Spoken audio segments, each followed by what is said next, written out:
गलतियां हैं जो अक्सर गार्डनर लोग करते हैं और उससे बहुत सारे पौधे मर जाते हैं। आपको मुझे बहुत सारे व्यूअर्स ने बहुत बार एक ही सवाल बार बार पूछा है, मैंने बहुत बार जवाब दिया है। मैं आपको 5 तरीका बताता हूं कि ये 5 तरीका अगर आप अपनाएंगे तो आपके पौधे बहुत अच्छे रहेंगे, आपका जो पौधे बहुत सुंदर रहेगा। तो पहला जो आपका सवाल है, जो फर्स्ट में पहला जो ट्रिक है कि आप कोई भी गमला यूज करें, गमले के नीचे छेद होना बहुत जरूरी है, बहुत बहुत जरूरी है। कोई भी तरह का सिरेमिक पॉट हो, बोनसाई पॉट हो या कोई सीडलिंग पॉट हो, कोई भी हो। ये बोनसाई का पॉट में दिखा रहा हूँ आपको, इसके नीचे कितने सारे छेद हैं। और ये मैं आपको सीडलिंग पॉट दिखा रहा हूँ जहाँ से हम लोग बीज से उसके पौधे निकालते हैं। इसमें भी देखिए नीचे पौधे, ये देखिए सीडलिंग का प्लास्टिक का ट्रे है जो सीडलिंग भी उसके भी नीचे छेद है। कोई भी तरह का आपका गमला हो, कोई भी तरह का आप पौधा लगाएंगे, नीचे आपका छेद होना बहुत जरूरी है। और ये मैं आपको गमला दिखाता हूँ जिसके नीचे छेद नहीं है। नीचे अगर इसमें छेद नहीं है, इसमें अगर गमला में पौधे लगाएंगे तो इसके जो वाटर लॉगिंग हो जाएगी, वाटर लॉगिंग हो जाएंगे, रूट सड़ जाएंगे और इसके बाद आपके पौधे मर जाएंगे। तो आपके ये पहला नंबर है। कोई भी कैक्टस हो, सैकुलेंट हो, कोई भी तरह का फ्लावरिंग प्लांट्स हो, फ्रूटिंग प्लांट्स हो, कोई भी गमला आप किसी भी तरह का यूज करें, नीचे जरूर जरूर जरूर छेद होना चाहिए। और वो छेद अगर नहीं होगा तो आपका पौधा मर जाएगा। ये है पॉइंट नंबर 1 कि आपका नीचे छेद होना जरूर होना चाहिए।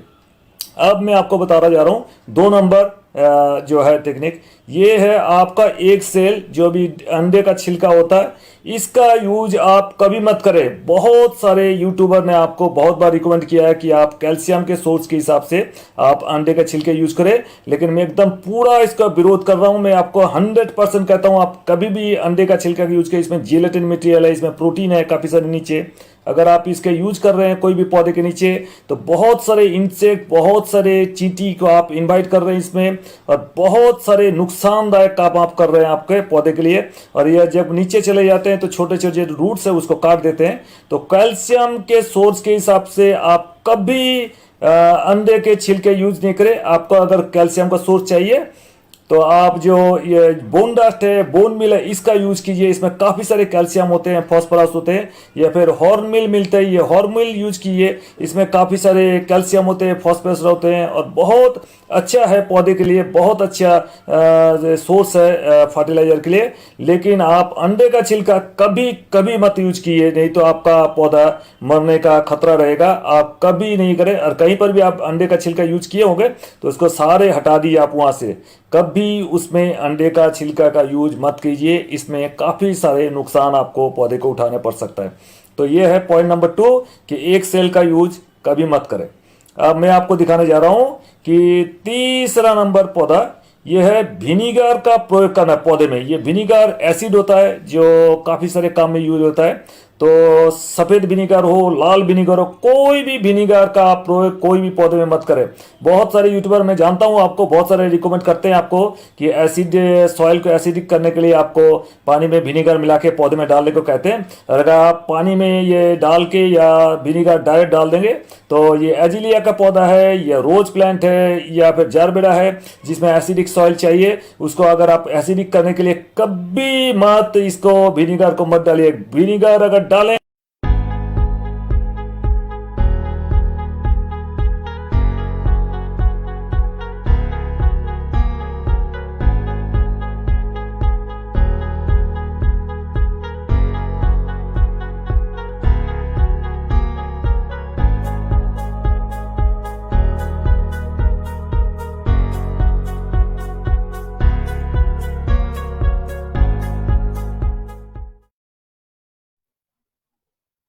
नमस्कार दोस्तों, मैं राम भगत नेगी किन्नौर से आज आप लोगों के समक्ष हरियाली और खुशहाली जो एपिसोड है, चौथा एपिसोड लेकर आए हैं। आज हमारे बीच जो है हमारे साथ जो उपस्थित मेहमान है वो किन्नौर के माने जाने बागवान है जो और उनका मैं परिचय करवाना चाहता हूँ। वो एक्स डीसीसी प्रेसिडेंट किन्नौर के रहे हैं और एक्स मेंबर कंज्यूमर कोर्ट के किन्नौर के रहे हैं और साथ में सेक्रेटरी हिमाचल प्रदेश कांग्रेस कमेटी के भी वो रहे हैं और साथ में प्रभारी ठियोग विधानसभा के कंस्टिट्यूट के वो जो है प्रभारी रहे। तो हमारे साथ बैठे हैं रिब्बा गांव से आदरणीय श्री सत्यजीत नेगी जी। तो हम जानेंगे कि बागवानी में उनसे किस प्रकार से बागवानी हमें करना है और बागवानी में हमारे को क्या-क्या देख-रेख करना है। तो हमारे साथ बैठे उपस्थित हैं।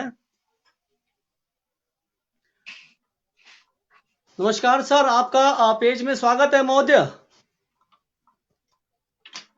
नमस्कार। एमजीएन चैनल के सभी दर्शकों को मेरा प्यार भरा नमस्कार।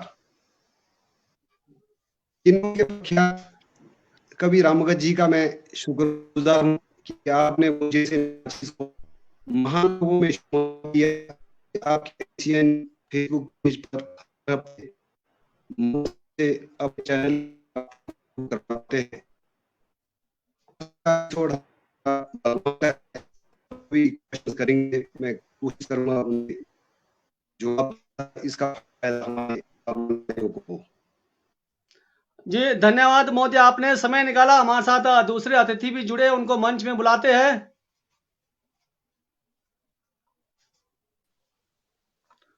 नमस्कार मैडम जी, आपका स्वागत है जी। आप इस जो एपिसोड में डेली समय निकाल रहे हैं दर्शकों के लिए, जानकारी के लिए, धन्यवाद। नमस्कार एमसीएन के तमाम दर्शकों व आज के मुख्य अतिथि महोदय का भी हार्दिक अभिनंदन। तो आपको भी नमस्कार सर।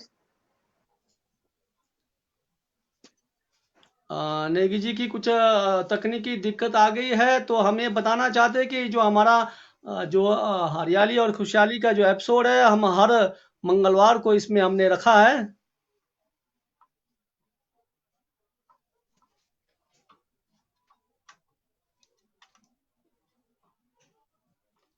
हमारा प्रयास है कि हमारे किन्नौर में जो हमारे बागवानी है वो कुशल बागवानी करे और एक अच्छे क्रॉप के साथ उनका जो है खेतों में जो है फसल निकले और अच्छी पैदावार से अच्छा रकम उनका आए। तो हमारे अतिथि आज थोड़ी शायद तकनीकी प्रॉब्लम कुछ आ रही है। नेगी साहब, आपको मेरी आवाज आ रही है? हाँ, मुझे आ रही है जी आपकी आवाज पूरी। आपका स्क्रीन या आपका फोटो यहाँ दिख नहीं रहा है। आप एक बार थोड़ा सा कष्ट कीजिए, आप अपने फोन को स्विच ऑफ करके ऑन करें सर।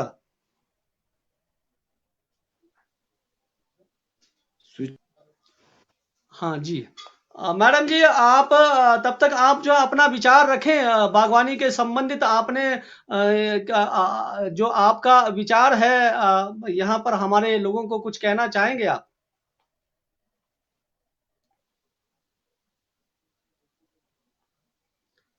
नेगी साहब का सिग्नल का ही दिक्कत है। मैडम जी, आपको मेरी आवाज आ रही है?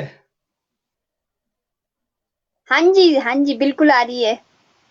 जब तक नेगी जी जुड़ते हैं तब तक आप जो है अपना कुछ विचार रखें यहाँ पर।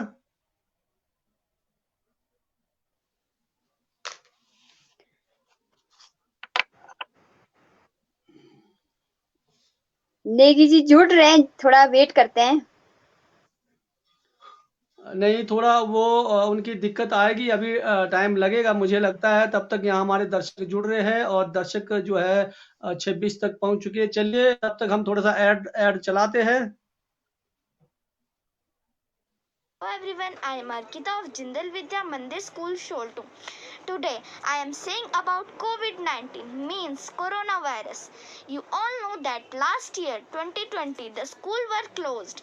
Therefore the children are being very loose in studies.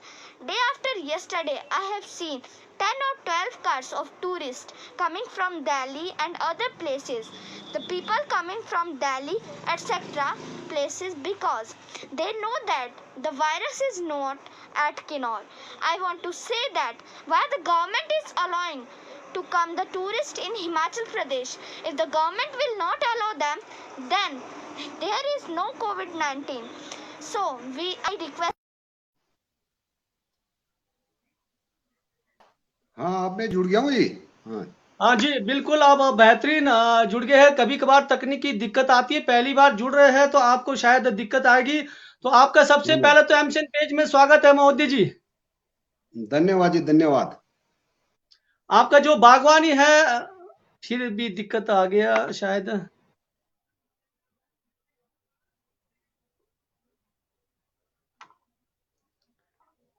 आवाज आ रही है सर मुझे? आपको मेरी आवाज आ रही है सर?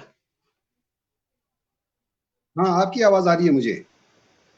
जी, आपका चलिए चेहरा भी नजर आ रहा है। समय ना गवाते हुए महोदय जी, हम आपसे अब सवाल जवाब ही पूछेंगे। बाकी तो आपको पूरा किन्नौर जानता है। आप जो है एक्स डीसीसी के प्रेसिडेंट भी रहे हो, और आप जो है x member of consumer court Kinnaur के भी आप जो है आप मेंबर रहे हो, और सेक्रेटरी हिमाचल प्रदेश जो है कांग्रेस कमेटी के आप सेक्रेटरी रहे हो, और साथ में अभी प्रभारी ठेउक के विधानसभा कंस्टिट्यूटी को आप संभाल रहे हो। इसके लिए बहुत बधाई। इसके साथ साथ आप जो बागवानी भी देखते हो, और जो पूरे किन्नौर के लिए आप एक प्रशंसा के पात्र भी रहे हो, और एक मार्गदर्शक भी रहे हो कि किन्नौर में जो किस प्रकार से खेती की जानी चाहिए। और इतने दूर दराज इलाके में मैं ये जानना चाहूंगा महोदय जी, बहुत पहले जो लोगों की गलतियां रहती थी कि पेड़ों की डिस्टेंस जो है 25-25 फुट के डिस्टेंस में लगते थे, लेकिन अब आप आजकल जो हाई डेंसिटी के जो बता रहे हैं कि 3-3 फुट के डिस्टेंस में, तो आप पहले जो 25 या 20 फुट या 15 फुट के बारे में बताएंगे कि वो बेहतर था कि ये अब बेहतर है?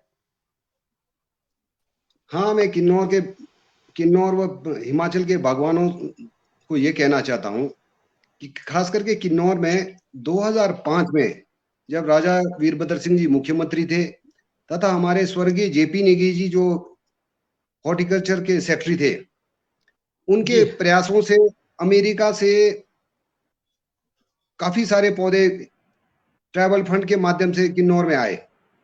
तो जी 2005 में उन पौधों को लोगों में वितरित किया गया। मैं भी एक बागवानी मैंने भी शुरू किया था। तो लोगों को ये लगा कि ये जो नए वैरायटियां आए हुए हैं, उसमें लोगों में काफी संदेह भी था कि ये अच्छे होंगे नहीं होंगे। उसके बावजूद भी मुझे ये लगता था कि यार ये जो आए हुए हैं अच्छे वैरायटियां होंगे, उन वैरायटियों को लगाना चाहिए ताकि हम लोग उसका फायदा उठा सके। जी मैंने भी लगाया। तो पहले जब लगा रहे थे तो आदमी सीखता है तजुर्बे से, काम करने जी से। जी जो मैंने सेब के पौधे लगाए तो उस समय मुझे लोग ये कह रहे थे कि आप, कोई कहने लगे 10 फुट पे लगाओ, कोई 15 फुट पे लगाओ। तो मैंने अब अपने हिसाब से 14 एक फुट की दूरी पे लगाया, क्योंकि रॉयल के जो पौधे लगते थे पहले 20-25 फुट की दूरी पे लगता था। सबका यही कहना था कि 20-25 फुट जितना दूर रहेगा उतना धूप हवा पानी अच्छा डाइट मिलेगा तो अच्छा फल प्राप्त होगा। मगर जी मुझे ये देखने में मिला कि जो मैंने पौधे लगाए 14-15 फुट की दूरी पे लगाए, तो मुझसे बहुत बड़ी गलतियां हुई। क्योंकि मैंने पहले 5 साल के बाद पौधे को लगाना शुरू किया, तो यार अब मतलब कोई 14-12-13 साल तक उस पेड़ को ग्रोथ पे ले जाता रहा। क्योंकि ये जो सपर वेराइटियां हैं ये चौथे 5वें साल से आपका फल देना शुरू कर देता है। हम लोगों को फल लेना चाहिए और नजदीक लगा के, नजदीक में भी जैसा आज आप कह रहे हैं कि कई लोगों का कहना है कि 3 फुट पे हाई डेंसिटी पे बिल्कुल 3-3 फुट के ऊपर लगाओ। कई बोलते हैं उस पे थोड़ा ज्यादा लगाना चाहिए। मेरा लोगों से ये निवेदन है, खास करके किन्नौर में जो 3 फुट के, मैंने एक अब हमारे कोटखाई के चौहान साहब का उनका वीडियो भी आता रहता है, वो ये कहते हैं कि 3-3 फुट के ऊपर लगाओ, 1 बीघे में आप लोग 1000 पौधे लगाओ। हाँ, मगर मेरा तजुर्बा ये कहता है कि किन्नौर में, ये शायद हिमाचल के अन्य क्षेत्रों में ये सक्सेस हो रहा हो, किन्नौर में सक्सेस नहीं है। उसका मेन कारण ये है, आप 3 फुट की दूरी पे लगाएंगे तो आपको रूट्स सीधा डंडे के ऊपर फल लेना है, तो हमारा जो सन रेज है सीधा डायरेक्ट पड़ता है, तो सनबर्न का बहुत ज्यादा खतरा है। इसलिए आप 15-16 फुट या इसके बजाय मेरा लोगों से ये निवेदन रहेगा कि 6-6 फुट की दूरी पे रखिए।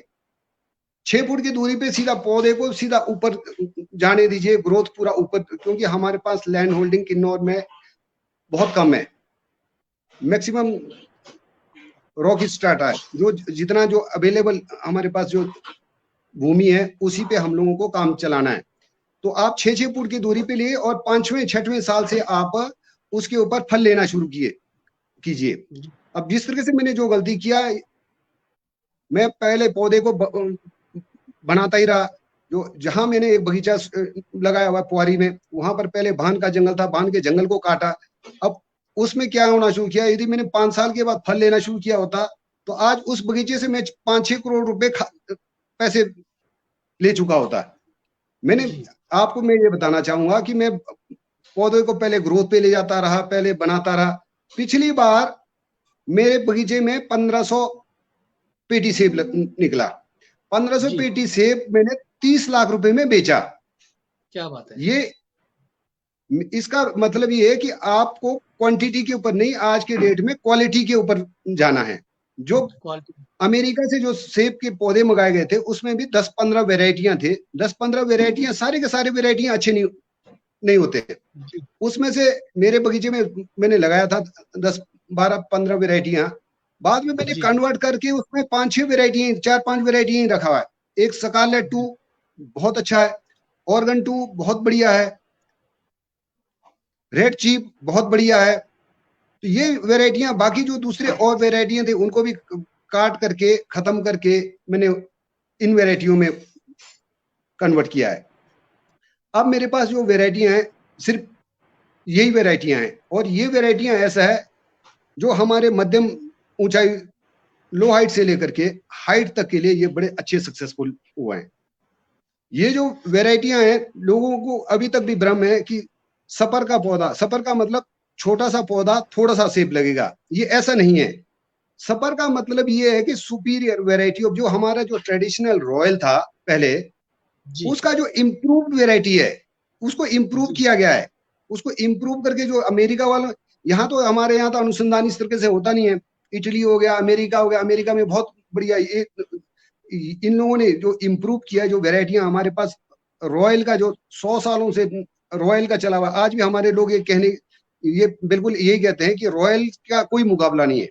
मैं भी ये कहता हूँ रॉयल का कोई मुकाबला नहीं था, मगर आज की डेट में जो ये आए हुए वेराइटियां हैं, रॉयल की इम्प्रूव्ड वेराइटियां हैं, रेड के इम्प्रूव्ड वेराइटियां हैं, तो और जो गोल्डन के भी इम्प्रूव्ड वेराइटियां, उस तरीके से उसी के इम्प्रूव्ड वेराइटियां निकाला हुआ है।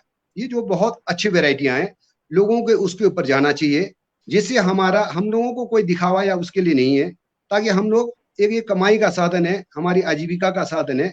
अच्छा, आप कम प्रोडक्शन होगा, अच्छा दाम तभी मिल सकता है वो क्वालिटी सेबों के ऊपर जाएंगे तो।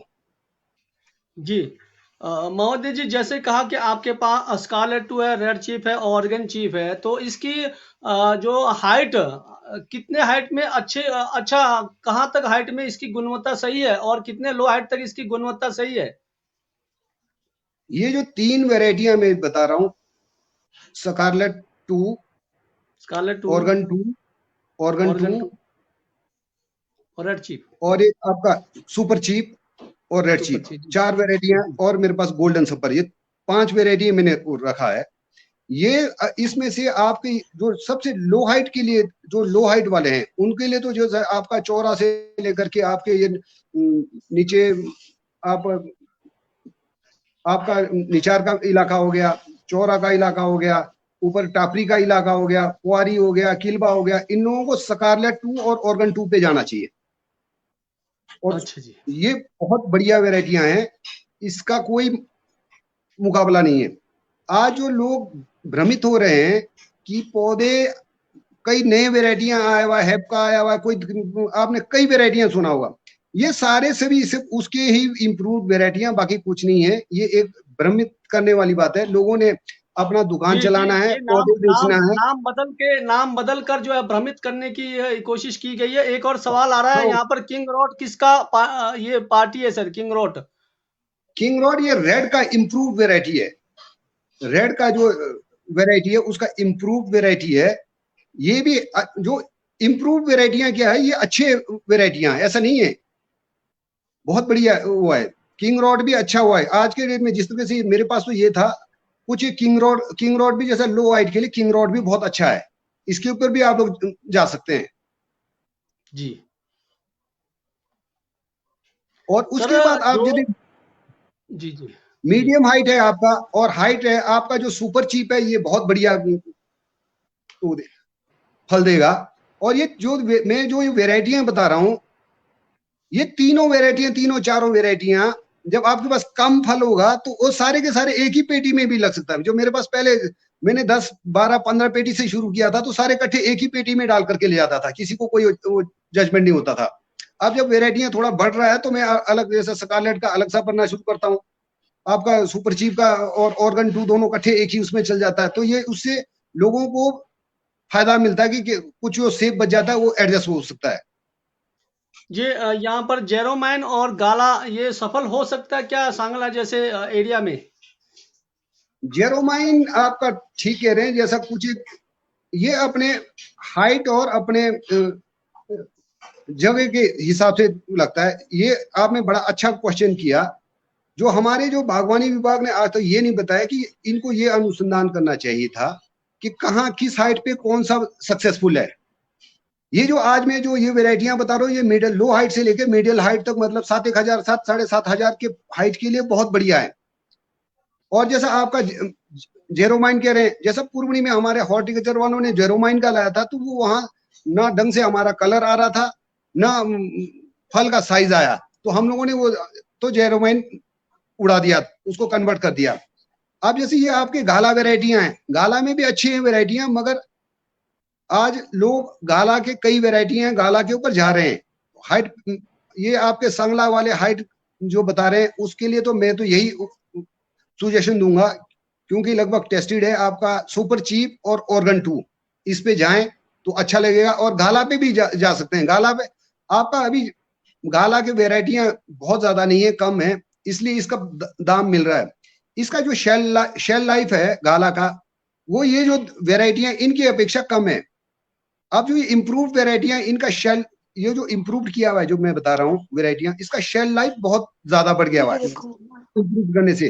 पहले ये होता था आपका, जैसा आपका रॉयल है, रॉयल का को आप रख के रखेंगे तो 15 दिन के बाद, 15-20 दिन, 25 दिन, 1 महीने में आलू हो जाता था। मगर ये जो वेराइटी है, जितने भी जो मैंने नाम गिनाए आपको, यदि आप सीएस मतलब बढ़िया उसमें स्टोर करेंगे तो इसका लाइफ 1 साल पूरा है। यदि आप ऐसे भी रखेंगे तो थोड़ा सा मुरझाएगा, मगर उसमें जो है ना आपको रस पूरा भरपूर मिलेगा। ये इनकी क्वालिटियां। जी एक सवाल और आया है सुरेश जी का, एडम और Z1 के बारे में बताएं नेगी जी। एडम और Z1 इसकी हाइट और जो लो हाइट कहाँ तक इसका सक्सेस रहेगा? एडम और जेड, हाँ ये मेरे को जेडएम का तो पता नहीं है। एडम के बारे में मैं आपको गलत राय नहीं दूंगा, मुझे इस बारे में ज्यादा नॉलेज नहीं है। ये जिस तरह से वो जो कह रहा था, तो ये बताते तो ये है कि हाइट के लिए ठीक है। इस बारे में मैं आपको भ्रमित गलत मशवरा नहीं दूंगा, मुझे ज्यादा इसके बारे में इतना नॉलेज नहीं है। जी हम ये जानना चाहेंगे, तो ये जो डिस्टेंस आप दोबारा बताएंगे मोदी जी? डिस्टेंस पर आजकल बहुत बहस चली है, कोई 1 फुट, 2 फुट, 3 फुट, क्योंकि दर्शक बाद में भी जुड़े हैं। क्या ये डिस्टेंस हमारे किन्नौर के लिए सही है क्या? मैं जो किन्नौर वासियों को कहना चाहता हूँ, 6 फुट की दूरी पे लगाइए, आपके फल पौधे भी ज्यादा लगेंगे और अच्छा, मतलब उसका फल का, आपके जो पौधे जब 6 फुट पे लगाएंगे तो कम से कम 2-3 पेटी एक पेड़ से प्राप्त होगा। यदि आप 3 फुट की दूरी पे लगाएंगे तो एक तो आपका सनबर्न होगा और उसमें फल भी कम लगेंगे, तो उससे मेहनत भी आपका ज्यादा जाएगा। तो मैंने भी इस विषय में अनुसंधान करके देखा है, मुझे फ्रूटफुल नहीं लगा, इसलिए मैं लोगों को यही कहना चाहता हूं कि ज्यादा नहीं, आप 8, 10, 12 फुट लगा करके वो भी मत करिए, 6 फुट के आसपास लगाइए और पेड़ को सीधा ऊपर जाने दीजिए, गोलाकार में आपका जाएगा, तो अंदर सेब रहेंगे तो सनबर्न भी नहीं होगा और बढ़िया चलेगा। जी कई लोग सर खेती में ये देखने को मिलता है, ट्राई एंगल में लगाते हैं, सीधा नहीं लगाकर ट्राई एंगल में ज्यादा पेड़ जाते करते, तो मतलब ज्यादा जहाँ जैसे 50 लग रही तो वहाँ 70 लग सकते, तो ट्राई एंगल भी क्या इसमें हम पौधे लगा सकते हैं? ट्राई एंगल बिल्कुल आप लगा सकते हैं। ट्राई एंगल का मतलब ये है कि आप एक सीध से लगाते जाएंगे, तो उसमें जैसे आपने 2 पौधों, सीधा एक खेत में 2 पौधे लगाया, जब आगे वाले में लगाएंगे तो एक बीच में लगाएंगे, तो वो बीच में फिर तो आगे वाले में 2 लगा करके वो एक, आप जहां से भी देखेंगे ट्राइंगल नजर आना शुरू हो जाएगा आपको। उस हिसाब से उसमें पौधों की संख्या भी बढ़ सकती है और सुंदर भी लगता है बगीचा। जी बहुत खूब सर। अभी पाला पड़ गया है शायद कुछ एरिया में, तो इसका कुछ असर देखने को मिला आपके ऊपर? अभी तो फ्लावरिंग हुआ नहीं होगा इस बेल्ट में, तो कुछ लग रहा है कि पाला का असर हुआ है। तो पाला की पहचान कैसी होगी कि पाला पड़ गया है? ये हमारा जो आजकल हमारे इलाके में भी रिकोंग, पियो, पुआरी, किलबा साइड, ये इसमें पूरा किलबा साइड में लगभग पूरा फुल फ्लावरिंग आ चुका है नीचे नीचे। ऊपर हमारे साइड पुआरी साइड, तंगलिंग साइड में भी फ्लावरिंग आ चुका है। मतलब 100% नहीं, आपका 60-70% के आसपास फ्लावरिंग आ चुका है। पाला पड़ने का मेन ये है कि आप यदि बारिश पड़ जाए, बर्फ पड़ जाए, कोई उससे सेब के फूलों को नुकसान नहीं होता है। मगर जो रात को जो मौसम कहीं एकदम आपका 1-2 1:30-2 बजे तक बारिश पड़ती रही, एकदम मौसम साफ हो गया, तो फिर उसका वो पाला पड़ करके उसमें फूल जल जाता है। वरना जी आप यदि आपने कई बार बर्फ भी पड़ जाए और यदि रात को मौसम साफ नहीं हुआ, ठीक बादल ही रहा, तो उसका कोई असर नहीं होता है। लोगों को कोई खास घबराने की कोई जरूरत नहीं है। सर, ये कैसा पता लगता है कि कई जो है नए नए बागवान भी होंगे, तो पाला पड़ गया तो क्या फूल में कुछ रंगत आती है, पीलापन, कालापन या कुछ ऐसा कुछ? हाँ, यदि रात को मौसम साफ हो गया तो थोड़ा सा पीलापन आएगा, तो मुरझा गया होगा। और आप यदि 3-4 दिन के बाद देखेंगे तो ये पकड़ेंगे तो उसमें फूल के साथ ही वो तने से ही वो अलग होकर के आना शुरू हो जाता है, पता चल जाता है उसका। आप यदि पाला नहीं लगा तो बिल्कुल फ्रेश रहेगा फूल, और ये जैसे ही वो मुरझाया हुआ कुछ है तो इसका मतलब कुछ वो पाला से आपका डैमेज हो चुका है। ये एक सवाल आया है, काला एप्पल है कोई, इन्होंने कहा कि अर्ली अर्ली रेडॉन्स एंड मेमा मास्टर प्लानेट, ये जो 7500-8200 फुट पर लगाया जाता है, ये अपनी ओर से कह रहे हैं कि या फिर आपसे जानना चाहते हैं, ये मुझे पता नहीं। ये ब्लैक कौन सा वो बता रहे हैं, काला वो बता करके? अर्ली रेडॉन्स एंड मेंबर मेंबर मास्टर, कुछ ऐसा प्लांटेड है जी। अब ये जो आप जो नाम बता रहे हैं, मैंने आपको पहले भी आगाह किया था, ये वही सिर्फ, बाकी कुछ नहीं है। जो जितने वेराइटी हैं उसी को इम्प्रूव्ड वेराइटियों में वो नाम बदल बदल के उसी का, जैसा इटली वालों ने कुछ और निकाल दिया, किसी अलग कंट्री ने अलग निकाल दिया, किसी ने अलग निकाल दिया, वही है, बाकी सब कुछ ये एक ही है। ये आप मेरा ये एक खास करके बागवानों से ये निवेदन रहेगा, जहां पर भी जो आपको सक्सेस अच्छा जो सेब लग रहा है, जो वेराइटी जिस हाइट पे, उसी वेराइटीज को आप आगे बढ़ाने की कोशिश करिए। क्योंकि आपके बगीचे में अभी भी जो पुराने सेब है, जैसा रॉयल का वेराइटी है, जैसा रेड का है, कोई और अन्य वेराइटियां हैं, उनके जो इस बार जब आप फल लगेंगे, तो मैं लोगों से ये कहना चाहूंगा कि आप उसको मार्क करके रखिए, पेंट लेकर के उन पेड़ों को मार्क कीजिए कि यार ये पेड़ जो ठीक नहीं है, उसको आप कन्वर्ट कर सकते हैं टॉप ग्राफ्टिंग के माध्यम से। यदि टॉप ग्राफ्टिंग के, मैंने जो 2005-6 में भी जो लगाया था अपने बगीचे में, अनुफार्म रोडू से जाकर के मैंने टॉप ग्रेड के कलम में ला करके मैंने खुद कलम ग्राफ्टिंग करके 300 पेड़ लगाए थे। जब मैं 16-17 के आसपास जब ये अभी पहुंचा, तो वो उसमें अनुफार्म रोडू में बहुत लो हाइट है, वहां बहुत बढ़िया कलर आ रहा था, उसमें बहुत अच्छा सेब बिकता था। मगर मेरे पुआरी में वो सक्सेस नहीं हुआ। उसमें जब तक कलर आएगा नहीं, जब तक पकेगा नहीं, तब तक वो हवा से जो है ना, जैसे आपका कलर आना शुरू हो गया, उसके बाद हवा चलता, पकते समय कलर आता था इनमें, और हवा वहां इतनी तेज चलती थी, सारा सेब गिर जाता था। मैंने पूरा का पूरा 300 के 300 पेड़ों को काट के टॉप ग्राफ्टिंग करके, ये आपके जो दूसरे अभी जो बता रहा हूँ ऑर्गन 2 और सुपर चीप में कन्वर्ट कर दिया है। तीसरा साल हो गया, अब 3 साल में आपका लगभग बगीचा पूरा फुल तैयार हो जाता है।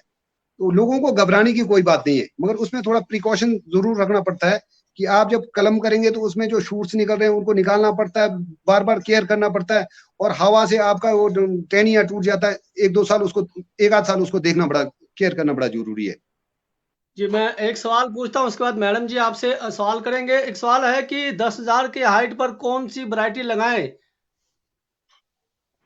10,000 की हाइट तो बहुत ज्यादा हाइट है, ये सबका अभी यही कहना है। कई छितकुल से भी हमारे लोगों का रक्षम के हाइट में छितकुल वालों का यही कहना था कि, और हांगो से भी कोई ऊपर वालों का कि यार 10,000 का हाइट है, तो वहाँ वेराइटियां, ये जो हम लोगों ने, ये जो आपको जो बता रहा हूँ ऑर्गन 2, ये हाइट के लिए भी है, लो हाइट से लेके हाइट तक है। जिन्होंने कही ये आपका कल्पा से ऊपर, कोई कल्पा जो हॉस्पिटल है वो 9,000 का हाइट है, उससे भी ऊपर लगाया कोई 9.5 10 1,000 के हाइट पे ऑर्गन 2 के लगे हुए हैं, उसमें अच्छे वो फल लग रहे हैं। लोगों ने जो लगाया था, मैंने कईयों को जो दिया था, अब कई कहते हैं कि उसमें साइज नहीं आ रहा है। जैसे जितना ज्यादा जो हाइट पे जाएंगे आप, उसका नेचुरली साइज कम रहेगा। तो ये जी वेराइटी आपको जो है ना ऑर्गन 2 और सुपर चीप का ये सक्सेस हो सकता है, इसके ऊपर जा सकते हैं। नहीं तो यदि आपका हाइट 10,000 के हाइट पे है, तो आपका जो बढ़िया रॉयल है, रॉयल के ऊपर भी जा सकते हैं। रॉयल भी आज का इतना वो नहीं है। रॉयल की आप कहीं भी जाएंगे तो आज तो कई लोग ये कहते हैं कि रॉयल से अच्छा तो कोई नहीं है। तो अच्छा मगर महोदय जी, मार्केट, एक चीज बताएं, महोदय जी एक चीज बताएं, 10,000 के हाइट में अगर रॉयल लगाना हो तो उसका डिस्टेंस कितना रखें? डिस्टेंस उसको भी ज्यादा आप ना करें, उसको डिस्टेंस आपका 12 फुट के डिस्टेंस के ऊपर उसको लगा दीजिए। 12 जी फुट का डिस्टेंस रहेगा तो पेड़, क्योंकि रॉयल का जो लगाएंगे बड़ा बनेगा। और आपका जो आजकल के जो पहले तो जो लो हाइट में आप रॉयल लगाएंगे तो 10-15 साल उसको टाइम लगता है, और जितने हाइट पे लगाएंगे वो फिर 5-6 सालों में आपका फल सैंपल देना शुरू हो जाएगा। तो ये 8 से लेकर के 12 फुट के डिस्टेंस पे रखें। और जैसे ये आप यदि पौधा रखेंगे तो पौधे के शेप के ऊपर डिपेंड करता है। आप यदि पौधे को इस तरीके से ऊपर जाने दीजिए, पूरा यूं नीचे से, ज्यादा फैलावट ना हो, गोलाकार में चारों तरफ से गोल करके ऊपर, जितना ऊपर आप जो लीडर है उसको ऊपर से ऊपर ले जाते रहेंगे तो आपका पौधा गोलाकार में ऊपर ऊपर जाता रहेगा। कम उसमें आपको ज्यादा फल मिलना शुरू होगा और जी सनबर्न भी नहीं होगा। मैडम जी, आपके पास कोई सवाल है तो हमारे अतिथि महोदय से आप पूछ सकते हैं। हाँ जी, मैं अतिथि महोदय से पूछना चाहती हूँ। अतिथि महोदय ने ग्राउंड एप्पल उगाकर किन्नौर का नाम पूरे मैप में लाया है, तो हमें थोड़ा बताएंगे कि ये ग्राउंड एप्पल क्या है, इसके बारे में हम जानना चाहेंगे। मतलब ये किस तरह का ग्राउंड एप्पल होता है, मतलब कैसा है? ग्राउंड एप्पल का के ऊपर अनुसंधान तो मैंने काफी किया, अभी तक सफलता मिली नहीं। यहाँ हमारे हिमाचल में उसको लोगों ने प्रोत्साहन दिया नहीं। ग्राउंड एप्पल एक ऐसा सेब है जो जमीन के नीचे तैयार होता है। उसके मतलब कई गुण है उनमें, उसमें ग्राउंड एप्पल में। चाइना में आज उस ग्राउंड एप्पल से 30 बीमारियों की दवाइयां बन रही है। इसका मतलब ये सोच सकते हैं कि कितना फ्रूटफुल है, कितना पौष्टिक ग्राउंड एप्पल है। मैंने ये देखा कि ग्राउंड एप्पल को जो भी लगाता है उसको केयर करना काफी मुश्किल सा है। आप कभी निकाल के रखेंगे, कभी सड़ जाता है, कभी कुछ हो जाता है, अभी आगे मार्केट नहीं है। ये ग्राउंड एप्पल को ले करके मैं बाबा रामदेव तक भी गया, क्योंकि जब रामदेव दवाइयां तैयार करते हैं और उनके पास यदि ये पहुंच जाए तो वो दवाइयां तो, जैसा आपका बीपी का हो गया, शुगर का हो गया, कई बीमारियां, तो आप यदि यूट्यूब पे भी सर्च करेंगे medicinal value of ground Apple, सिर्फ इतना लगा करके सर्च करेंगे तो पूरा का पूरा उसका डाटा आएगा। ये भी एक्चुअल में अमेरिका का से इम्प्रूव वेराइटी आया हुआ है। जैसा हमारे यहाँ पर पहले किन्नौर में नहीं बोलते थे कि प्यू हलगंग, जो जंग मतलब कंडे में, मतलब उसके जड़ों के नीचे से निकाल करके पतले जैसे वो खाते थे। तो मैंने जब पता किया तो उसमें छोटा सा फूल भी लगता था। बोला अब जो नए उसमें सूरजमुखी की तरह फूल लगता है। वो भी अमेरिका वालों ने उसका इम्प्रूव वेराइटी तैयार करके लाया, और ये बीज भी अमेरिका से ही लाया गया था। तो हम लोगों को इस बारे में, मैं तो कई बार लोगों को कह चुका हूँ, कई बार लोगों को मैंने बीज भी दिया। ज्यादा नहीं तो कम से कम अपने किचन गार्डन के लिए यदि आप उसको 10-15 बीज छोटे छोटे से वो होते हैं, वो अदरक के टाइप के, वो लगाएंगे तो किचन गार्डन में भी लगाएंगे आपका 8x10 के खेत में, तो आपके पास कम से कम 30-40 किलो फल तैयार हो सकता है, 2-3 किलो बीज तैयार हो सकता है। उसको आगे से आगे यदि आप मार्केट में नहीं भी बेचेंगे तो कम से कम अपने खाने के लिए नहीं, अपने लिए रख सकते हैं। ऑर्गेनिक होगा और आपको उसका फायदा ही मिलेगा। कई बीमारियों से उसको हमें उससे निजात मिलेगी। जी, आपके लिए सवाल आया महोदय जी। सवाल है कि पुआरी में कौन सा सेब मतलब लगाएं? ये है विवेक नेगी, शायद पुआरी से ही होंगे। पुआरी में तो मैं आपको यही कहना चाहूंगा, मेरे पास भी 10 12 15 वेराइटियां थे, मैंने सारे कन्वर्ट करके आज scarlet 2, organ 2, super cheap, red cheap, और इसके लिए पोलिनाइजर गोल्डन सफर और कुछ गाला के कुछ थोड़े से वेराइटियां जो वो रखे हैं, और यही वेराइटियां लगाने चाहिए, ये बहुत अच्छे और बहुत सक्सेसफुल रहेंगे। यहाँ पर श्रीकांत नेगी का एक सवाल आया है। मैं आपके माध्यम से कहना चाहता हूं कि प्रदेश सरकार बागवानों को अपने क्षेत्र में इस तरह के वायरस फ्री पौधे हॉर्टिकल्चर में उपलब्ध क्यों नहीं करवाते? क्यों बागवानों को किसी अन्य पौधे विक्रेताओं पर निर्भर होना पड़ता है? तो इसका आप जवाब देंगे सर, कि प्रदेश सरकार जो है क्यों जो है हमारे बागवानों को जो है पौधा उपलब्ध नहीं करवाती, चाहे वो किसी भी वैरायटी के हो, और हमें दूसरों पर निर्भर करना पड़ता है? नहीं, बिल्कुल सरकार कोई आपने, भी महोदय जी ध्यान रखिए, सरकार किसी की भी हो, किसी ने भी अमल नहीं किया इस पर। नहीं नहीं, आप बिल्कुल ठीक कह रहे हैं, मैं बिल्कुल आपके बातों से और हमारे श्रोता के बातों से मैं बिल्कुल सहमत हूँ। मेरा अपना भी, चाहे सरकारें कोई भी रही हो, पहले भी हो अब की भी हो, किसी ने इस बारे में नहीं सोचा आज, बल्कि जो आजादी की बात आपके 70 के दशक में जो है ना, हमारे किन्नौर में आपने देखा होगा, ग्राम सेवक ही आकर के लेआउट करके बगीचे लगा के देता था, बहुत बढ़िया, बहुत अच्छे बगीचे उसमें तैयार हुए हैं लोगों के।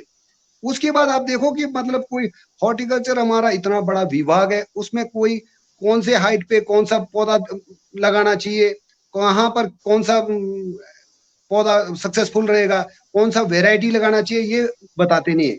और ना तो कोई अच्छी वेराइटियां जो कोई बाहर से मंगा करके लाते भी हैं, तो वो सब बंदर बांट हो जाता है, अपने अपने उसमें ले जाते हैं, तो आम आदमी को उसका फायदा नहीं मिलता है। जो ये हमारे भी 2005 में मैंने बताया था, राजा वीरभद्र सिंह जी और स्वर्गीय हमारे जेपी नेगी जी के अथक प्रयास से जो आया था, वो 30-30 40-40 पौधे जो आपके जो नर्सरी वाले हैं, मैं भी नर्सरी का काम करता था, उसमें मिला था, तो मैंने उसको कन्वर्ट करके उसी से तैयार किया। पौधे आपके जो रूट स्टॉक पे आए थे, रूट स्टॉक तो अच्छा था नहीं, मगर जो उसके ऊपर के जो तना जो पौधा था वो बहुत बढ़िया था, उसको मैंने कन्वर्ट करके सारा उसी में बना तैयार किया। आज यदि कोई भी आता है, मैंने पता नहीं कितने लोगों को फ्री में कलमे में जो भी आता है, आज के दिन भी अभी भी मेरे पास कुछ थोड़े से, बल्कि हॉर्टिकल्चर विभाग वाले भी ले गए थे कलमे 3-4 हजार। आज ही डीओ का टेलीफोन आ रहा था कि हमारे कलमे कम हो गए, कुछ प्लीज आप हमारे को दीजिए। तो मैंने कहा आ करके ले जाइए। जो जिसने भी डिमांड किया, मैंने फ्री ऑफ कॉस्ट निस्वार्थ भाव से, और मेरा जो नर्सरी रखा हुआ था, ये नहीं था कि मैंने उसके ऊपर कोई पैसा कमाना था। मेरा नर्सरी लगाने का मेन मकसद ये था कि जो जगह, जो हमारा पुआरी का जो जगह था, सनी साइड बहुत दूर था, तो वो बैरन लैंड था, मतलब वहां ना पानी की भी कमी थी, ज्यादा वो बगीचा डेवलप नहीं हो सकता था। तो इसलिए यदि आप उसमें नर्सरी लगाएंगे तो उसमें गुड़ाई, खाद, पानी लगता रहता था, तो उससे पौधे हमारे तैयार होंगे। इसीलिए मैंने नर्सरी का काम किया था, क्योंकि मेरे दादाजी पूर्वनी में पहले नर्सरी लगाते थे।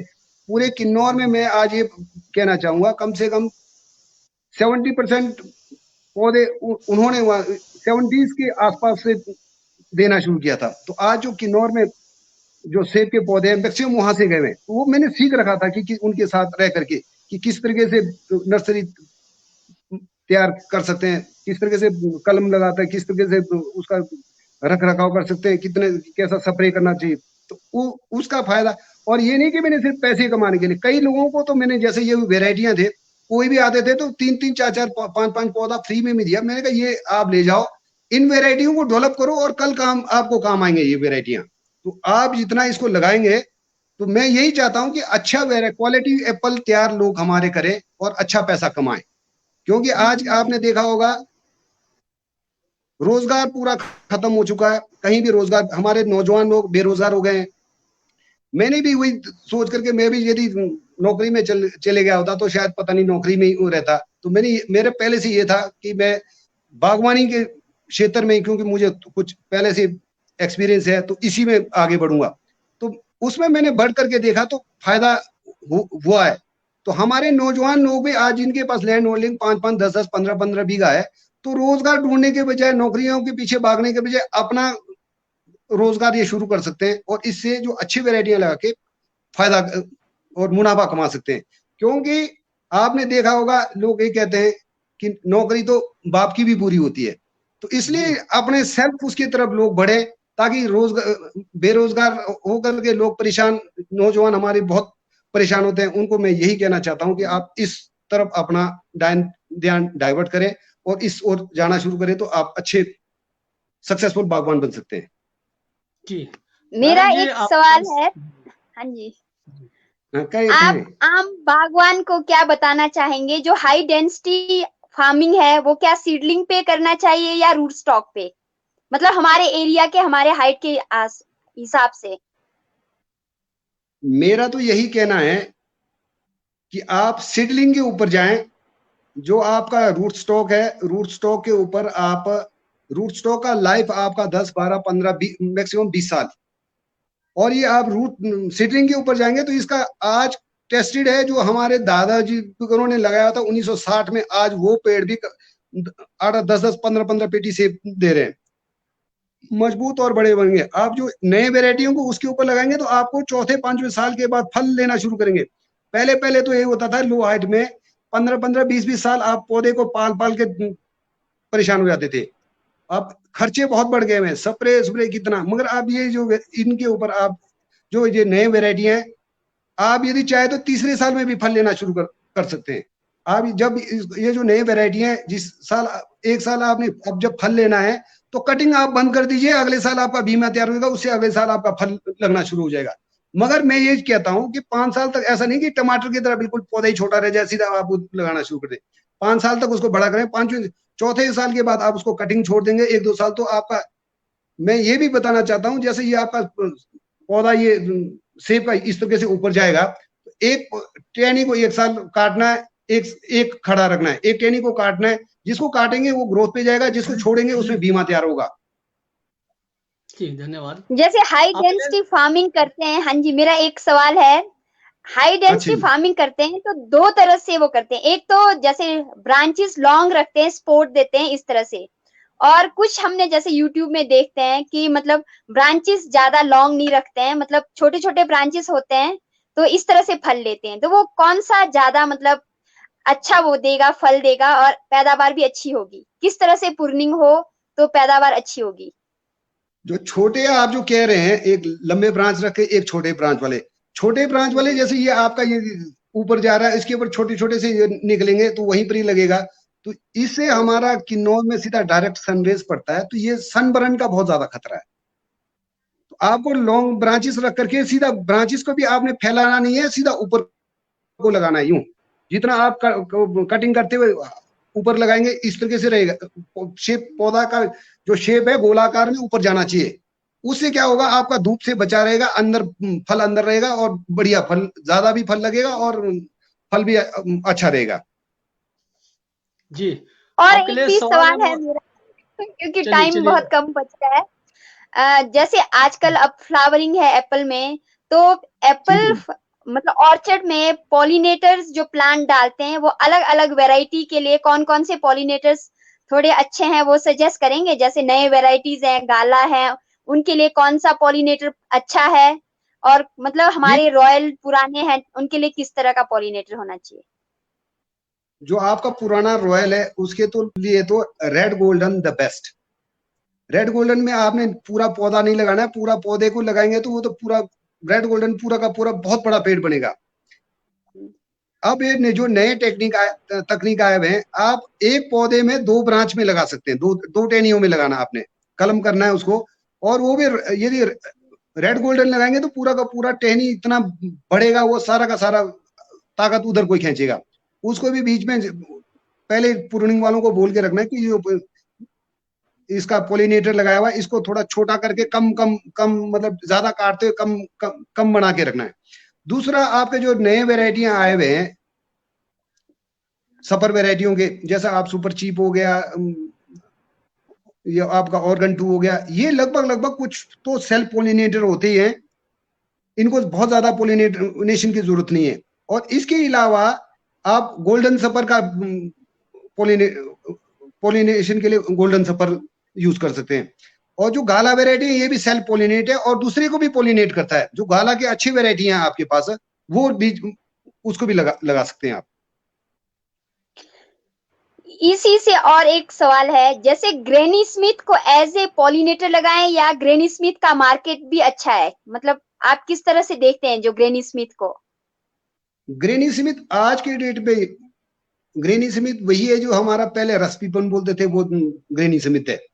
और इसका जो है ये पॉलिनेटर का काम भी करता है, मगर कई बार आपको इसका मार्केट वैल्यू भी बहुत अच्छा भी मिल सकता है। वो कभी कभार है, इसलिए आपने इसको मार्केट के हिसाब से तैयार नहीं करना है। यदि आप करेंगे तो कुछ अपने खाने के लिए, क्योंकि अपने को भी तो अच्छे कुछ एक वो रखे तो इसका शेल लाइफ काफी लंबा है। आप मई अप्रैल मार्च अप्रैल तक भी खा सकते हैं। तो इसको आप उस मार्केटेबल, पिछली बार कहीं कोई डिमांड आया था तो किन्नौर में भी पूछे थे कि यार ग्रेनी स्मिथ हो तो हम एक दो ट्रक जो भी अगर जिस रेट में भी वो खरीदेंगे। कभी कभार आ सकता है, ये नहीं कि हर बार ही आएगा। और ये कई बार ये भी रहता है कि लोगों को भ्रमित करने के लिए, जो लोगों ने अपना कॉमर्शियल जो तैयार करना है, जो मैं ये जो वेराइटियां बता रहा हूँ, ये पूरे किन्नौर में अच्छा और बढ़िया सक्सेस हो सकता है। इन्हीं वेराइटियों को डेवलप करें। और ये जो जिस तरह से कोई हैप का कोई जो अलग अलग वेराइटियां बता रहे हैं वो कुछ नहीं है। और ये जो मैं जो ये वेराइटियां बता रहा हूँ ये टेस्ट किया हुआ है, मतलब टेस्टेड है। और इन वेराइटियों को मैंने लो हाइट से लेके हाइट तक भी लोगों को दिया हुआ है, कलमें दे करके मैं 4-5 साल से देख रहा हूँ और पूछता भी रहता हूँ कि ये वेराइटियां आपकी कैसी चल रही है, अच्छी है नहीं है। तो बोलते मतलब सब जगह अच्छा, अभी तक अच्छा रिस्पॉन्स मिला है। तो इन्हीं वेराइटियों को आगे बागवानों को लगाना चाहिए। जी, यहाँ सुरेश कुमार जी बताते हैं कि अर्ली वैरायटी है किट किंग के बारे में बताएं। अर्ली वैरायटी किट किंग, हाँ कुछ ऐसे बताया नाम तो इन्होंने। अब मैं आपको ये नाम मैं पहली बार ही सुन जी रहा हूँ।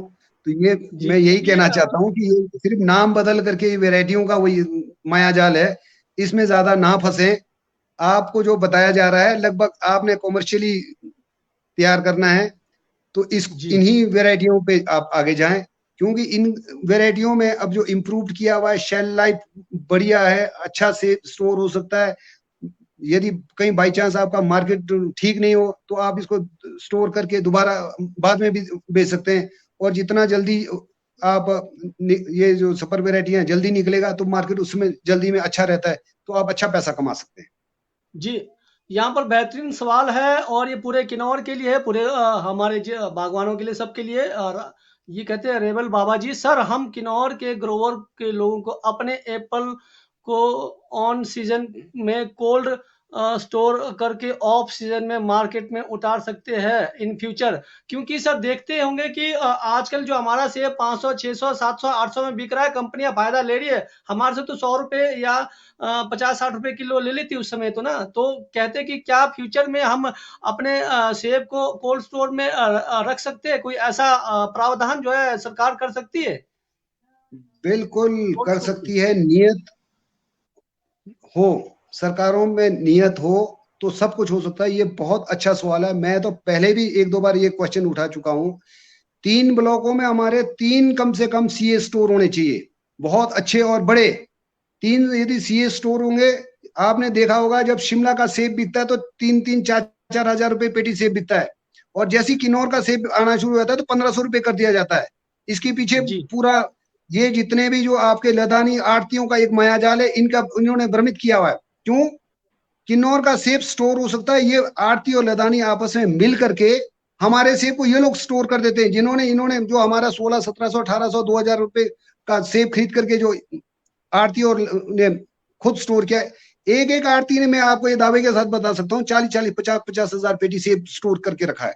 और आज वो कोई 3 4 हजार रुपए पेटी बेच रहे हैं। जो हम लोग इतना मेहनत करके 1500 रुपए 2000 रुपए एक पेटी का कमाते हैं, और वही एक महीने बीच में हमारे जो आड़ती और लदानियों की मिली भगती के कारण वो दुगना मुनाफा बैठे बैठे 1-2 महीने में करते हैं, जबकि हमारे को चलिए पूरा मोदी जी, साल मैं उसके ऊपर। ये जानना चाहूंगा, क्या आपकी सरकार आएगी तो क्या किन्नौर के लिए कोल्ड स्टोर लेकर आएंगे आप?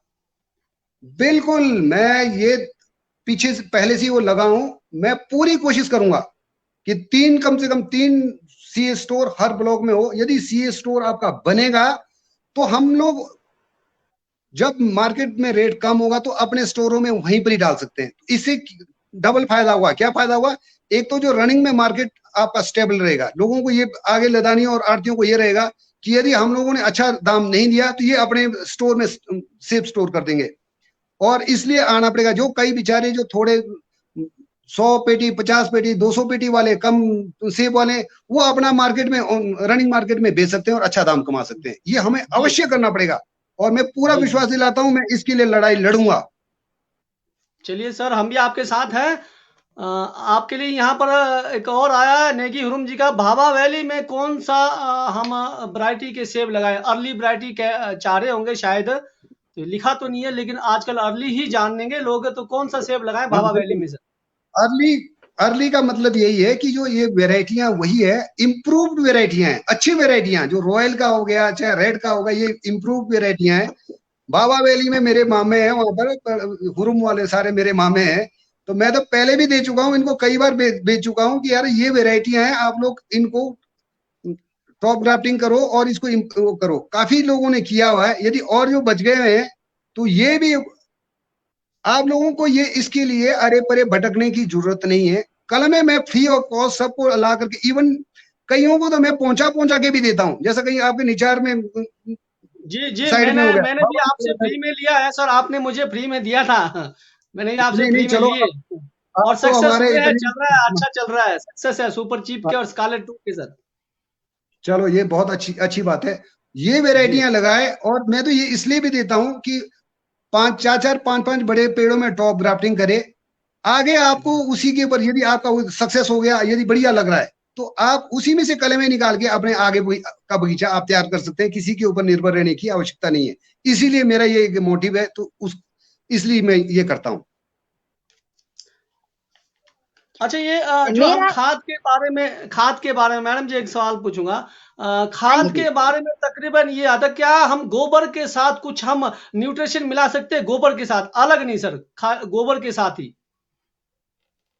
वैसे तो यदि आपका गोबर आपके पास काफी मात्रा में है, बढ़िया सड़ गया हुआ है, अच्छा हो गया है, तो उसको गोबर को ही यूज करना चाहिए। आपका गोबर लगाए तो उससे बेहतर कोई दूसरा कोई है नहीं। अब ये जो दूसरे आपका यूरिया केन और बाकी जो दूसरे वो आ रहे हैं, वो केमिकल्स मिले होते हैं, वो आपको एकदम उसका रिजल्ट तो मिलेगा, मगर ये दोबारा कहीं आप वो नहीं लगा पाएंगे तो फिर आपके उसके ऊपर इफेक्ट पड़ना शुरू होगा, या तो फिर कंटिन्यू प्रोसेस रखना पड़ेगा। इसलिए आपको, और ये कच्चा गोबर ना लगाएं। मैंने भी अपने बगीचे में, मेरा भी यही एक रहा है। को पहले बीच में कुछ ध्यान हट गया था, मैं ज्यादा कंसंट्रेट नहीं कर पाया। कच्चा गोबर लगाया तो उसमें सारा रूट बोरर होकर के मेरे भी पेड़ों का बड़ा सत्यानाश किया हुआ है। मैं आप ये बताते हुए मुझे दुख हो रहा है कि मैं अपने बगीचे में भी मेरे बड़े भारी पौधे रूट बोरर के कारण खत्म हो रहे हैं। तो ये प्रिकॉशन पूरा, जहाँ आपका रूट बोरर बहुत ज्यादा होगा उस इलाके को आपने नमी वाला इलाका बना के रखना है। यदि नमी में आपका रूट बोरर तैयार नहीं होता है, जहाँ ड्राई जोन है उसमें रूट बोरर लगने के बड़े चांसेस होते हैं, और खास करके कच्चे गोबर में तो बहुत जल्दी तैयार होता है। एक सवाल और आया है, शायद देर से जुड़े। चलिए दोबारा सवाल ही सही। कहते हैं कि विनय नेगी जी है, शायद हमारे जगांव से है। हाँ, जगांव से ही है सर। नमस्कार, हमें रूट स्टॉक में क्या सील्डिंग में भी सेब तैयार करना चाहिए? हाई डेनेसिटी के बारे में आपका क्या कहना है? ये दोबारा लेट जुड़े हैं शायद। ये आवाज बंद हो गया? आपको आवाज आ रही है कमेंट मेरी? पढ़े सर, कमेंट पढ़े सर, कमेंट। मैडम जी आप बताएंगे?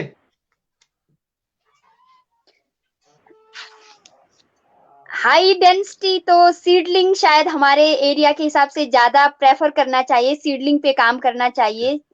क्योंकि पहले हमने पूछा तो यही सवाल, हमारे विशेषज्ञ ने भी यही राय दिया है हमारे किन्नौर के बागवानों को कि सीडलिंग पे काम करें। हाँ, ये आपको कमेंट आ रहा है तो सर इसी से पढ़े सर आप।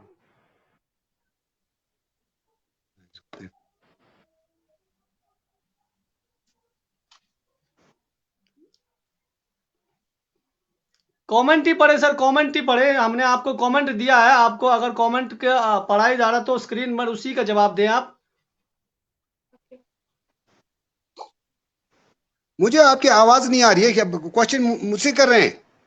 हाँ जी, हाँ जी, आप से कर रहे हैं या कमेंट है सर? कमेंट दीजिए सर, कमेंट में पढ़ा, स्क्रीन में कमेंट है, उसको आप पढ़िए सर।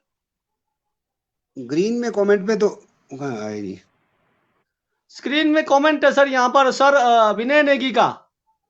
विजय नेगी का? हाँ, विनय नेगी का, ये पढ़िए सर, इस पर थोड़ा प्रतिक्रिया करें आप। विनय नेगी, अच्छा सर। नमस्कार, हमें रूट स्टॉक में या सीडलिंग तैयार करने चाहिए, हाई डेंसिटी के बारे में आपको क्या? हाँ, मैं विनय नेगी जी। अब मेरी आवाज आप तक पहुंच रही है? जी जी, आ रही है सर, आ रही है।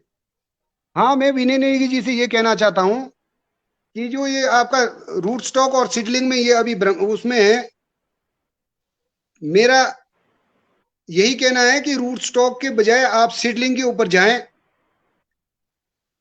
क्योंकि ये आपके जो हमारे सुभाष पालेकर जी जो इस खेती और बाड़ी मतलब कृषि और बागवानी के बहुत बड़े महान वो है, उन्होंने भी ये एक बार मैंने उनसे भी ये कहा था, पूछा था कि ये आप सीडलिंग और इसके बारे में क्या कहना चाहते हैं जी। लोग हमारे अभी रूट स्टॉक की तरफ जा रहे हैं, लोग भ्रमित हो गए हैं। रूट स्टॉक एक ऐसा पौधा होता है, आपको इसके ऊपर टहनियों को काट करके थोड़ा केमिकल्स वगैरह या उस तरीके से लगा करके इसकी जड़ें तैयार किया जाता है। ये इसके रूट्स शेल रूट्स होते हैं, वो ऊपर ही रहता है, नीचे नहीं जाता है। और आप जितना खाद पानी देंगे तो उससे क्या होगा, एकदम से फ्रूट्स आपको बढ़िया नजर आएगा, अच्छा एक साइज का लगेगा, तो बोलेंगे यार, लोग इसलिए भ्रमित होकर के उस पर जाते हैं। इसका लाइफ कम है, 15-20 साल मैक्सिमम है। तो आप यदि उसके ऊपर आप सीडलिंग के ऊपर जाएंगे, आपको वेराइटियां, क्योंकि इसके डीप रूट्स डीप तक भी जाता है, कुछ कईयों में उसको खुराक मिलता है, कई जगह नहीं मिलता, कई जगह सेब के दाने छोटे रहते हैं, कई जगह बड़े रहते हैं, तादाद ज्यादा लगेगा और वेराइटी अलग अलग रहेगा। इसलिए फिर भी मेरा यही निवेदन है कि आप इसके ऊपर सीडलिंग के ऊपर ही जाएं। ठीक है मैडम जी, आपको मेरी आवाज आ रही है? हाँ जी।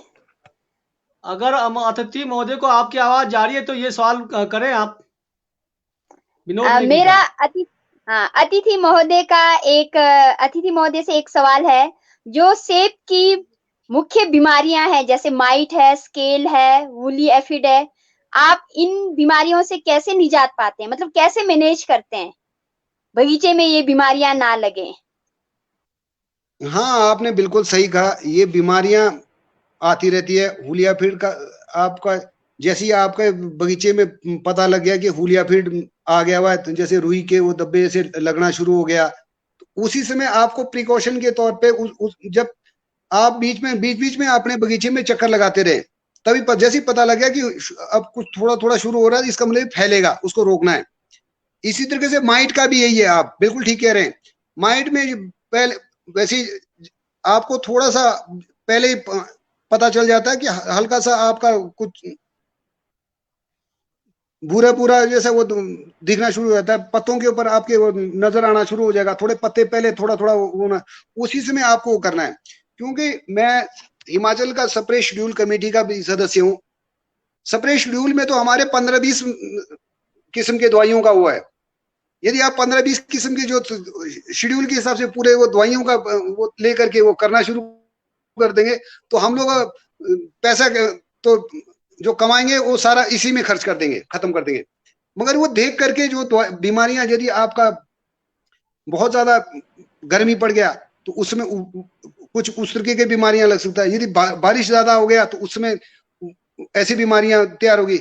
इनको आप यदि बगीचे में घूमते हुए बीच बीच में आप मतलब हर 8-10 दिन के बीच में एक चक्कर लगा करके आराम पौधों के नजदीक जाकर के देखते रहेंगे, तो पता चल सकता है कि क्या बीमारियां आने वाले हैं। उस हिसाब से प्रिकॉशन लेकर के आप स्प्रे करके तब उसका निजात पा सकते हैं। जी जी, धन्यवाद। मेरी आवाज आ रही सर आपको? आवाज बहुत कम हो गई है, मेरे को बहुत कम आवाज आ रही है। चलिए, ये पंकु डेरियान जी का सवाल है, पंकु डेरियान जी का। मैडम जी, आप पढ़ के सुनाएंगे? आपको कमेंट दिया हुआ यहाँ पर मैंने।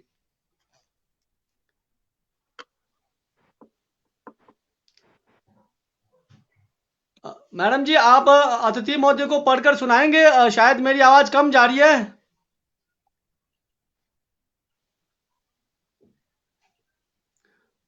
पंकु नेगी का सर यहाँ पर आपके सामने आप स्क्रीन ही में बताएं। मैंने एक, हाँ, पंकु नेगी का एक आपको दिया है मैंने कि सर आजकल ग्राफ्टिंग करने का टाइम बाकी है कि टाइम निकल गया 6500 के फीट पर। 6500 की हाइट पे तो यदि आपके पास बर्ड्स है पड़े हुए तो अभी भी कर सकते हैं, कोई ज्यादा वो नहीं है। यदि आपका जो जो आप में बर्ड्स रखे हुए हैं वो ग्राफ्टिंग के लिए यदि दबा के रखा हुआ है, यदि स्प्राउट नहीं हो गया हुआ है, उसमें अभी पत्ते और वो नहीं आया हुआ है, तो आप बड़ी ठीक है तो उसको कर सकते हैं। क्योंकि यदि आपका जो जिस पेड़ पे आपने ग्राफ्टिंग करना है उसमें पत्ते आ भी गए तो कोई ज्यादा चक्कर नहीं है। क्योंकि आपका वो जो पत्ते काट करके पत्ते निकल जाएंगे और आप जो आपका बर्ड जो आपने रखा हुआ है ठीक है, पत्ते नहीं निकला तो उसको अभी आप कर सकते हैं, अभी भी आप जी जा सकते हैं। ये आप अप्रैल 15 तक भी कर सकते हैं। ये रेबल बाबा जी है, रेबल बाबा जी, इनकी परेशानियां है कि सर हाइट में मेरे प्लांट्स को रात के समय में जो छिलका होता है, मतलब पौधों को छिलका उतारा होता है, तो कौन खा रहा है इसका पता आज तक नहीं लगा प्लांट्स के। ये कमेंट पढ़े सर आप। ये हमारे किन्नौर में एक जो रंग रौंड बोलते हैं ना, ये एक चूहा होता है जो बिना पूंछ वाला, जी वो जो है ना आपको रात के समय वो जा करके वो जब बर्फ पड़ती है तो बर्फ के समय खाने को कुछ मिलता नहीं है, वो अपना रास्ता बना करके वहां तक पहुंच जाता है और वहां पर खाना शुरू कर देता है उसको, वो छिलके निकाल करके। मेरा ये जी निवेदन रहेगा कि आप जब वो होगा तो ये जो कंडे में जो जहां पर है दिसंबर में आप उसका प्रूनिंग कराएं, और जो टेनिया है उसको टेनियों को वहीं छोड़ दें। टेनियों को छोड़ अच्छा। के रखेंगे तो जो टेनियों को नीचे जो दीवार के साथ साथ उसको स्टैक करके रखें ताकि वो वहां से अरे ना आए। वो जो खाना है तो उसी टेनियों को छिलके को निकाल के वो खाते रहेंगे, इससे भी आपका बचाव हो सकता है। तो ये कब तक रहते हैं सर सर्दियों में? कितने महीने तक रहते हैं ये सर्दियों में? मुझे नहीं, क्या जो ये चूहे जो खा रहे हैं उसका कह रहे हैं? हाँ हाँ, ये कितने महीने तक जो है खेतों में के आसपास रहते हैं? ये आपको ये तो जहां जहां या तो आपको इनके बिल को ढूंढ करके उनको दवाइयां लगा करके खत्म करना पड़ेगा। यदि आप खत्म नहीं करेंगे तो ये तो अल्टीमेटली वहीं रहेंगे। और फिर सर्दियों में जब बिल्कुल अरे परे यदि जंगल में बर्फ बहुत ज्यादा पड़ गया है तो ये टारगेट ये रखते हैं कि जहां पेड़ जो नजदीक होगा उसी पेड़ों को जाकर के छिलका निकालते हुए खाना शुरू करते हैं। और खास करके सेब थोड़ा छिलका मीठा होता है तो इसलिए वो सेब की तरफ जाते हैं, और यदि सेब नहीं मिलेगा तो दूसरे जड़ों को भी खाते हैं। एक सवाल और आया हुआ है विनय नेगी का। Thank you sir. सवाल है कि 9000 के हाइट में लेटेस्ट वैरायटी मेमा मास्टर एज सफर हैप्का सही है क्या? रॉयल के या रॉयल सही है 9000 के हाइट में? अब मेमा और हैप्का के बारे में ये बता रहे हैं, मुझे तो इतना ज्यादा नॉलेज नहीं है। नहीं तो 9000 का हाइट है तो आप ऑर्गन 2 और सुपर चीप के ऊपर जा सकते हैं, बेशक वो अच्छा हो रहेगा। मैडम जी आपका कोई सवाल है मैडम जी? कभी कभी मौसम की मार बागवानों पे पड़ती है, तो सेब के अलावा क्या हम दूसरे ऐसे फल उगा सकते हैं जिससे हम अपनी आमदनी को भी बनाए रख सकें? जैसे कीवी पे जाएंगे तो कैसा रहेगा आपके हिसाब से? आपका ये बहुत अच्छा सवाल है, बहुत बढ़िया। ये पूरे किन्नौर वासियों के लिए, पूरे हिमाचल के लोगों के लिए अच्छा हो रहेगा। जैसे ये आपके यहाँ पर शिमला डिस्ट्रिक्ट में, जैसे मैं आजकल प्रभारी हूँ, तो ये कोटगढ़ थानेदार हो गया, आपका ठियोग साइड हो गया, इन लोगों ने 2-3 वेराइटियां लगा के आप के ऊपर वो रखा हुआ है। एक तो नाशपाती बहुत वो किया हुआ है, एक चेरी का बहुत वो किया हुआ है, अब सेब का भी है, पलम का भी है, इन्होंने अलग अलग रखा हुआ है। मगर मैं किन्नौर वालों को ये कहना चाहता हूँ, किन्नौर के लोग जैसे कई मैक्सिमम फिर आपका कोई पलम अच्छा है बोल के पलम के ऊपर जाना शुरू करते हैं, कई नाशपाती के ऊपर जाना शुरू कर रहे हैं। कहीं चेरी के ऊपर जाना शुरू करें। ये ऐसी गलती किन्नौर में ना करें। आपको कम मिलेगा, थोड़ा कई बार मौसम बहुत ज्यादा खराब हो गया, कुछ हो गया तो, क्योंकि हमारे पास लैंड होल्डिंग्स कम है, आप अपने निजी इस्तेमाल के लिए तो आप 2 4 5 पेड़ नाशपाती का हो गया, अब दूसरे आपके कीवी के हो गए, ये लगा सकते हैं। क्योंकि आप आपके पास यदि लैंड होल्डिंग बहुत है तब तो आप इन वेराइटियों को भी लगाओ। यदि लैंड होल्डिंग हमारे पास कम रहता है, कम है, तो आपको सेब के ऊपर ही जाना चाहिए। क्योंकि नाशपाती एक ऐसा चीज है, इसका शेल्फ लाइफ बहुत कम रहता है। जब आपका पक गया नाशपाती तो अल्टीमेटली आपको मार्केट में ले जा करके जो भी प्राइस मिलेगा बेचना पड़ेगा, नहीं तो उसको आप स्टोर नहीं कर सकते, वो सड़ जाएगा, तो उल्टा फेंकने के पैसे देना पड़ेगा। उसी तरीके से जब कीवी का भी एक बार बहुत चलन चला था, तो बहुत सारे, क्योंकि ये कीवी नाशपाती और ये जो हर जगह लग जाता है, तो जब बहुत ज्यादा कहीं इसका प्रोडक्शन हो जाएगा तो रेट दाम गिरने के चांसेस बहुत ज्यादा रहते हैं, इससे हम लोगों को नुकसान हो सकता है। इसलिए मैं लोगों को यही कहता हूं कि आप इन वेराइटियों के ऊपर जाने के बजाय सेब के ऊपर ही जाएं। सेब हमारा बहुत अच्छा सक्सेस है, उसका वेराइटी देख करके आप अपने हाइट के हिसाब से उसी को लगाएं। जी बहुत बेहतरीन जानकारी। मैडम जी हमारे अतिथि महोदय को ये कमेंट पढ़ाए, शायद इनको मेरी आवाज नहीं जा रही है, आप अपनी तरफ से पढ़ाए। एक दर्शक हैं बुद्धिबल नेगी पूछ रहे हैं, सर एप्पल का फ्यूचर किन्नौर में कितना है? जिस तरह किन्नौर का क्लाइमेट चेंज हो रहा है, जंगल खत्म हो रहे हैं, पावर प्रोजेक्ट्स लग रहे हैं, बर्फ नहीं हो रही है और गर्मी बढ़ रही है, क्या फ्यूचर होगा एप्पल का? एप्पल के अलावा कोई अल्टरनेट ऑप्शन है क्या हमारे पास? ये पूछ रहे हैं बुद्धिबल नेगी जी, तो आप इनको क्या बुद्धिबल कहना नेगी जी का चाहेंगे? बहुत अच्छा सवाल है, इन्होंने बहुत अच्छा सवाल किया है। मैं इनका तहे दिल से शुक्रगुजार हूँ कि पूरे किन्नौर वासियों के लिए उन्होंने किया। जैसे हमारे कवि राम भगत जी, ये भी पावर प्रोजेक्ट्स के खिलाफ के बारे में बोलते रहते हैं। बहुत अच्छा वो है सोच।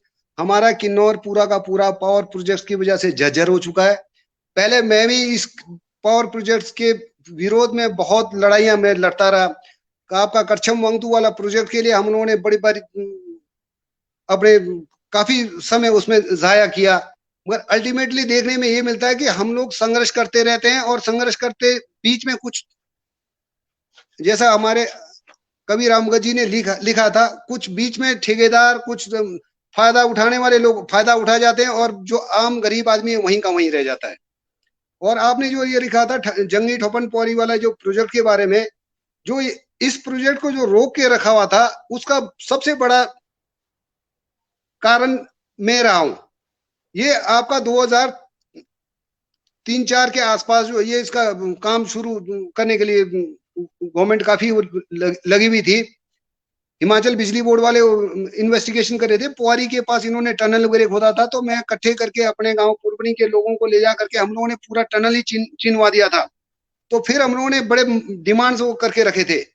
तो इसके लिए मेरा यही निवेदन है कि यदि आप जो पहले प्रोजेक्ट्स बनते थे, बड़ा हैवी ब्लास्टिंग हो जाता था, हैवी ब्लास्टिंग से बहुत नुकसान हो रहा है किन्नौर का। आज जो सेब मतलब पहाड़ों के ऊपर बर्फ आप लोगों ने देखा होगा बहुत कम हो गया हुआ। इसका मेन कारण ये है कि ये धूल और मिट्टी, ये ब्लास्टिंगों से इतना हैवी ब्लास्टिंग हो जाता है, धूल और मिट्टी उड़ता है तो हवा के साथ पूरा का पूरा धूल बर्फ के पहाड़ों के ऊपर बैठ जाता है। हमारे बुजुर्ग लोगों, पहले मुझे भी मालूम है, जब कंडे हम लोग जाते थे खेत बिजाई करने के लिए, तो उसमें यदि बर्फ को पिघलाना होता तो मिट्टी निकाल के मिट्टी फेंक देते थे, तो वो मिट्टी आज उड़ करके बर्फ, आप यदि आंखों से भी देख सकते हैं, पहाड़ों के ऊपर इतना धूल जमा होता है, बिल्कुल लाल नजर आता है। वो तो जहर का काम कर रहा है, पूरा पानी को बड़ी तेजी के साथ पिघला रहा है। कल दिन ऐसा होगा आने वाला समय, हमारे पास बर्फ ही नहीं बचेगा तो हम लोग कहाँ हो जाएंगे। सब जगह तराई, जिस तरह से बोल रहे हैं कि तीसरा वर्ल्ड वार पानी के लिए होगा, तो यदि सारे सब कुछ सूख गया तो वर्ल्ड वार ही होगा। मेरा अपना ये कहना है, हम लोग जितना मर्जी लड़ते रहे आपस में, लोग कोई यदि बीजेपी की सरकार आई तो बीजेपी के लोग सरकार का साथ देना शुरू कर देंगे, तो कांग्रेस के लोग हड़ताल करना शुरू कर देंगे, और यदि जिस दिन कांग्रेस की आई तो बीजेपी के लोग करना शुरू कर देंगे। इन चीजों से कुछ नहीं होगा। हाँ, अब एक बात है, ब्लास्टिंग के बजाय यदि टीबीएम मशीनों से यदि बोरिंग करके वो प्रोजेक्ट बनता है तो हम लोगों को उसका नुकसान तो कुछ होगा मगर बहुत कम नुकसान होगा। और सबको जाकर के इस बारे में जो जितने भी जो फायदे हमारे को जो प्रोजेक्टों से जो भी फायदे मिल सकते हैं वो बैठ करके पूरा पहले हमारे जो भी राइट्स हैं उसके ऊपर आप लोग डिसाइड करो। लोगों को रोजगार जो मिल सकता है उस बारे में हम लोगों को पूरा एक संगठित होकर के करना चाहिए। यदि बिल्कुल टोटली हम लोग वही चले गए तो आप लोगों ने आगे भी पहले भी देखा किन्नौर में संघर्ष करते रहे लोग बेचारे जो आम गरीब आदमी जिंदाबाद और मुर्दाबाद के नारे लगाते रहते और उनको कुछ हासिल नहीं होता है। इवन आज करछम वांगतू में जो उनका जो हक था अधिकार हक था जो मिल सकता था वो भी नहीं मिला है, पैसा नहीं मिला, वो कई और मार गए उसका। उस चक्करों में ना फंसे, मतलब देख करके जो नुकसान को हमारा जो नुकसान होने वाला कम से कम उस नुकसान किस तरीके से हो तो उस रास्ते में जाकर के हम लोगों को इस बारे में इकट्ठे होकर के सोचने की जरूरत है। जी सर, आपके लिए सवाल आया हुआ है, सुरेंद्र जी का है। शाकपो जी नमस्कार, विभाग वाले दवाई नहीं दे रहे। आवाज आ रही सर आपको मेरी? हाँ, थोड़ा बड़ा अब नजदीक कान लगा के सुनना पड़ रहा है, बिल्कुल पता नहीं क्या हो गया मेरा। शाकपो जी नमस्कार, विभाग वाले दवाई नहीं दे रहे हैं और कह रहे हैं कि 4,000 रुपए तक की सब्सिडी देंगे, हमें क्या कदम उठाना चाहिए? सुरेंद्र राउतियान जी है ये। सुरेंद्र रोटियान जी, शाकपो साहब, आप ये बिल्कुल ठीक कह रहे हैं। सरकार की अब आपको पता ही है पॉलिसियां बदलते रहते हैं। कभी बोलते हैं कि अब आपको ऑर्गेनिक की तरफ जाना है, स्प्रे वो नहीं करना है, मगर हम लोग इमीडिएट ऑर्गेनिक की तरफ भी नहीं जा सकते हैं। और ये सरकार को दवाइयां हम लोग कम कर सकते हैं, जैसे कुछ कीटनाशकों की आप यदि 4 स्प्रे करते हैं तो 2 स्प्रे तो आपको करना ही पड़ेगा, आप उसके बगैर नहीं रह सकते। या तो ऑर्गेनिक कोई सरकार उस तरीके से तैयार करके दे दे कि जो बीमारियां लग रही है उसकी रोकथाम हो सके। यदि वो अभी इतनी जल्दी ये कर नहीं सकते हैं तो इस यदि नहीं कर सकते हैं तो दवाइयां उपलब्ध सरकार को करना पड़ेगा और लोगों को इस बारे में जागरूक होकर के लड़ाइयां लड़नी पड़ेगी। सिर्फ आप यदि 4,000 रुपए दे करके कह देंगे मगर वो 4,000 भी नहीं मिलेगा तो हम लोगों को अपने निजी स्रोतों से दवाइयों के ऊपर वो करना पड़ेगा, तो एक गरीब आदमी के ऊपर इसका मार पड़ सकता है। जी मैडम जी, आपका कोई सवाल है? मेरा एक सवाल है, पावर प्रोजेक्टों के खिलाफ आपने आवाज उठाई, इसके लिए आप हमारे सबके किन्नौर वासियों की तरफ से आपको धन्यवाद। और मैं थोड़ा ये भी बताना चाहती हूँ, जब पावर प्रोजेक्ट हमारे किन्नौर में काफी सारे बन चुके हैं, पावर प्रोजेक्ट जब बनते हैं तो पेड़ भी बहुत कटते हैं, तो क्या कंपनी की जिम्मेदारी नहीं होती है कि वो जितने पेड़ कट रहे हैं वो ग्रीन एरिया मतलब उसको कहीं और जगह डेवलप करें? तो पावर प्रोजेक्ट तो बहुत लग गए पर ग्रीन एरिया तो कहीं नजर नहीं आया कि उन्होंने प्लांटेशन भी किया है। और दूसरी बात है, जितनी भी कंपनियां यहाँ पे पावर प्रोजेक्ट लगाते हैं, जो कॉर्पोरेट सोशल रिस्पॉन्सिबिलिटी के अंदर उनको जो करना चाहिए क्या वो सही कर रहे हैं? अगर नहीं कर रहे हैं तो क्या हमारे लोगों में जागरूकता की कमी है? मतलब क्या कारण है कि कंपनियां लूट रही है पर हमारे लोगों को कुछ फायदा नहीं हो रहा है, सिर्फ नुकसान हो रहा है? तो इसके लिए हमें क्या करना चाहिए? लोगों को कैसे हम मतलब अवेयर कर सकते हैं कि पावर प्रोजेक्ट तो लग गए हैं और पावर प्रोजेक्ट लग भी रहे हैं, तो हम मतलब किस तरह से पर्यावरण को भी बचा सकते हैं? सर, आपका बड़ा बहुत अच्छा सवाल है। ये दुख दर्द आप जो बता रहे हैं मुझे भी उतना ही दुख है कि हम लोगों का पूरा किन्नौर छलनी हो चुका है। सब कुछ इतना, यहाँ से हजारों मेगावाट बिजली तैयार होता है। इवन बिजली, इतनी बिजली तैयार होने के बावजूद भी फ्री में बिजली अभी तक कोई फ्री में बिजली नहीं दिया गया। मैं तो इसके लिए संघर्ष करता रहा। जब प्रधानमंत्री मनमोहन सिंह जी कल्पा आए थे तो हम लोगों का एक डेलीगेशन जाके उनसे भी मिला था, तो उसमें उनको भी बताया था कि ये यहाँ पर हजारों मेगावाट बिजली तैयार होता है। और किन्नौर में कुल उस समय जो है नहीं, जब ये प्रधानमंत्री मनमोहन सिंह, मुझे एग्जैक्ट याद नहीं कब आए थे, जब वो आए थे उस समय किन्नौर में डोमेस्टिक बिजली का खपत कुल 5-6 मेगावाट था, जबकि हजारों मेगावाट बिजली तैयार हो रही है। उनको ये बताया था कि कुल 5-6 मेगावाट डोमेस्टिक यूज होता है, ये फ्री दिया जा सकता है सर। और प्रधानमंत्री मनमोहन सिंह जी ने भी कहा था, हाँ ये आप लोगों का डिमांड बहुत जायज है, मिलना चाहिए। मगर उसके बाद एक हम लोगों से भी एक पता नहीं गलती हो गई, जो एक उनको ज्ञापन सौंपा था उसको पूरा लेमिनेट करके दिया हुआ था, पता नहीं अब प्रधानमंत्री को दे रहे हैं बोल करके। तो ये हमसे भी गलती हो गई, शायद उसके ऊपर प्रधानमंत्री जी ने उस समय आप आ करके जो ओपन उसमें डिश जो हमने कहा था यहाँ किन्नौर में ट्राइबल एरिया, यहाँ पर बिजली की भी कमी है और आपको दूरदर्शन का वो नहीं मिलता, देखने को नसीब नहीं होता है। तो उस समय उन्होंने 10,000 डिश बोला था, उसी समय क्या कर सकते हैं, उसी समय अनाउंस किया था कि 10,000 डिशेस, और अब हर घर घर में डिश आए थे उसमें। तो ये पता नहीं कहाँ क्या रहा। तो ये हम लोग यदि संगठित होकर के सारे के सारे एक हो जाए, पूरे किन्नौर वाले, पार्टीबाजी को छोड़ करके हमारे अपने हितों के लिए तो हम इकट्ठे हो ही सकते हैं। तो यदि ये हो गया तो आप जिस तरह से बोल रहे हैं कि पर्यावरण की अनदेखी होती है, रोड बनाते समय सारे पेड़ काट दिया जाता है, कंपनी वाले मजे से आप ना तो कोई रिहेबिलिटेशन ना कोई पेड़ पौधे लगाते हैं। ये हम लोगों की जिम्मेवारियां हैं कि एक ही चीज के ऊपर अड़ने के बजाय हमारे जो डिमांड चार्टर है पूरा तैयार करके उसके ऊपर लड़े और उनको ना छोड़े।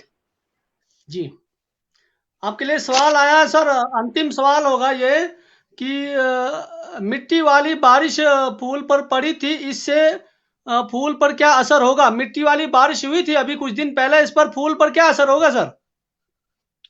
ओहो, ये एक्चुअल में आप जो कह रहे हैं वो यही है कि जो हमारा ये जो पर्यावरण हमारा बड़ा खराब हो गया हुआ, हैवी ब्लास्टिंग हो रहे हैं, रोडे बन रहे हैं, उससे जो हमारे जो वातावरण में सारा धूल और मिट्टी सारा ऊपर है। जैसे बारिश हो जाती है तो वो मिट्टी भी साथ नीचे आ जाता है। यदि वो मिट्टी आ गया हुआ है, अब यदि आजकल अब दोबारा कुछ और किन्नौर में बारिशों का वो दिखा रहा है, यदि थोड़ी ज्यादा और बारिश हो गई तो वो धुल जाएगा, उससे घबराने की कोई बात नहीं। यदि मिट्टी धूल वाला मिट्टी आपका वैसी रह करके दोबारा बारिश नहीं हुआ तो वो खतरनाक है, फिर उसको स्प्राउट होने नहीं देगा, पोलिनेशन नहीं हो पाएगा। तो इसलिए मेरे हिसाब से अभी क्योंकि मौसम खराब है, अभी बारिशें होनी है, तो इसलिए ज्यादा घबराने की कोई बात नहीं है। धन्यवाद महोदय, आपने किन्नौर के लिए समय निकाला, हमारे पेज के लिए समय निकाला। तो हमारे पेज में बहुत सारे दर्शक जुड़े थे आज, उनके लिए कुछ कहना चाहेंगे आप अपनी ओर से? तो मैं सबसे पहले तो राम भगत जी का तथा मैडम जी का बड़ा शुक्रगुजार हूं, आज इस परिचर्चा में मुझे मौका दिया।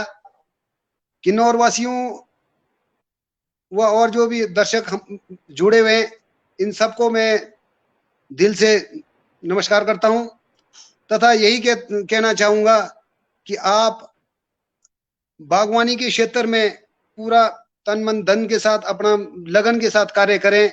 ये आपको आगे से आगे ले जाएगा। ये हमारा आजीविका का बहुत अच्छा साधन बन सकता है। हम लोगों को इसके ऊपर जाना पड़ेगा ताकि हम आजीविका का अच्छा साधन वो कर सकें, तो अपने बाल बच्चों को अच्छी शिक्षा दे सकते हैं, अच्छा वो कर सकते हैं। और एक साथ में ये भी कहना चाहूंगा कि आज के जो नौजवान, हम लोग जब पढ़ते थे तो 7वीं 8वीं के बाद भी तब भी खेतों में जाकर के बागीचे लगाते हुए करते थे।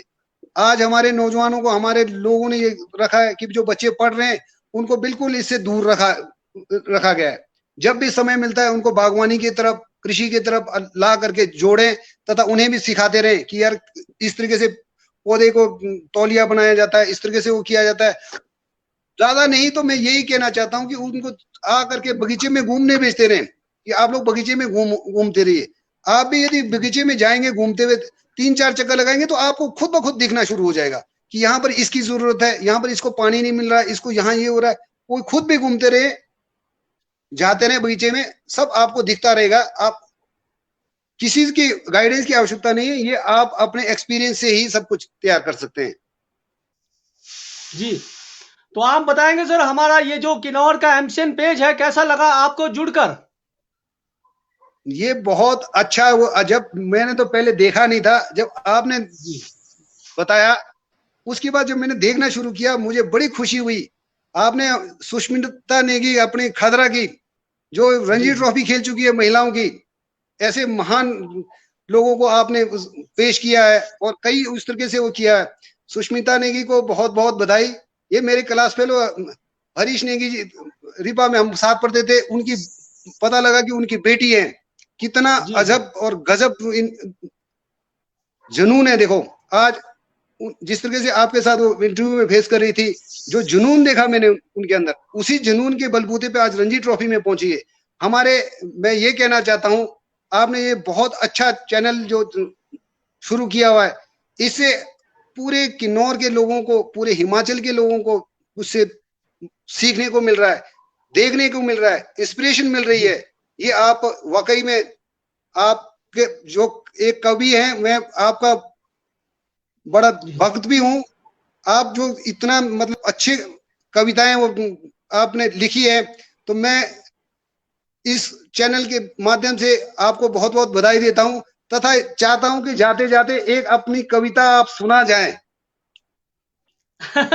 सर चलिए, अगर जाते जाते अगर आपने कविता सुननी है तो आपको आवाज भले ही कम आएगी, लेकिन बाद में आपने ध्यान से सुनना। तो मैं आपको आपका आज्ञा तो मैं मना नहीं कर सकता हूं, क्योंकि आप मेरे श्रेष्ठ हो। तो मैं जल के बारे में, पानी, जल को हमने कैसे, जल के बारे में मैं छोटी सी रचना सुनाऊंगा कि जल बिन कल नहीं, जल बिन जीवन नहीं, जल बिन संसार नहीं, और जल बिन कोई त्योहार नहीं। जल बिन क्या कल बात। नहीं, जल बिन जीवन नहीं, जल बिन संसार नहीं, जल बिन कोई त्योहार नहीं।